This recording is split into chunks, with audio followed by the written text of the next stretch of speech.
আজকেও কিন্তু একটা বিশেষ বিষয় রয়েছে যে আনইভেন স্কিন টোন, বহু মানুষের এটা সমস্যার জায়গা। এটা মূলত কি এবং এই সমস্যা থেকে মানুষ বেরিয়ে আসবেন কিভাবে? দেখো, যত পুজো এগিয়ে আসছে আমাদের নানা রকম সমস্যাগুলো আমাদের আরো মনে করিয়ে দিচ্ছে যে এগুলোকে এবার ঠিক করতে হবে, কারণ পুজো আসছে। এই পুজোর এই কটা দিন আমরা সবসময় চাই একটা প্রবলেম ফ্রি স্কিন, একটা প্রবলেম ফ্রি হেয়ার, সব কিছু সুন্দর রেখে নিজেকে সুন্দর করে সাজিয়ে তুলবো।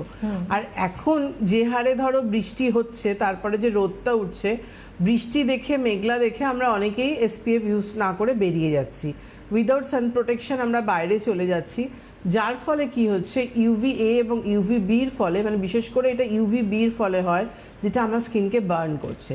এবং জায়গায় জায়গায় আমাদের সারা শরীরের মধ্যে যেটা মেলানিনগুলো থাকে, এবং যখন আমরা বাইরে রোদে যাচ্ছি নিজের স্কিনটা এক্সপোজ হচ্ছে, বিশেষ করে এই এফেক্টটা না ফেসে বোঝা যায়।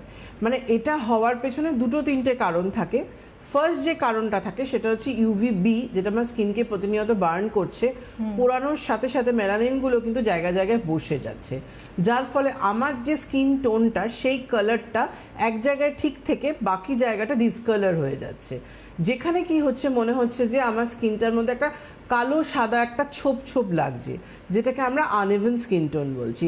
মানে আমার স্কিনটা যে ইভেন টোন ছিল সেখান থেকে স্কিনটা ডিসকালার হয়ে গিয়ে আনইভেন স্কিন টোনে পরিণত হচ্ছে। এবং এটা হওয়ার খুব খারাপই লাগে একদমই। এবং এটা হওয়ার পেছনে যেমন UV রেস থাকে, UVBর কথাটা আমি বললাম, তার সাথে আরেকটা জিনিসও থাকে, সেটা হচ্ছে ড্যান্ড্রফ। যাদের মাথা ভর্তি ড্যান্ড্রফ থাকে কিংবা স্টিকি ড্যান্ড্রফ থাকে, আমরা বুঝে উঠতে পারি না, সেগুলো ঘামের মাধ্যমে কিন্তু আমাদের কপালে বলো, ঘাড়ে বলো, গড়িয়ে আসছে, গালে আসছে, এবং কপালে দেখবে অনেকে সাদা সাদা কালো সাদা স্পট দেখতে পাওয়া যায়, আবার গালেও দেখা যায়।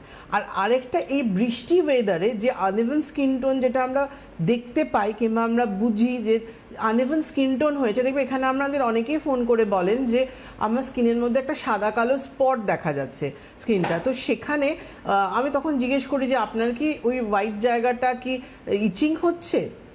এটা কি হয়, বাকি জায়গাটা পুড়ে গিয়ে একটা ফাঙ্গাল ইনফেকশন তৈরি হচ্ছে। এটা বিশেষ করে বর্ষার সময় ভীষণ দেখা যায়। ইচিংটা হচ্ছে ইনফেকশনের কারণে অনেক সময় এটা হয় বর্ষার সময়। কেন কি স্কিন মানে একটার সাথে আরেকটা রিলেটেড থাকে। ভীষণ ইন্টারেস্টিং একটা জায়গা।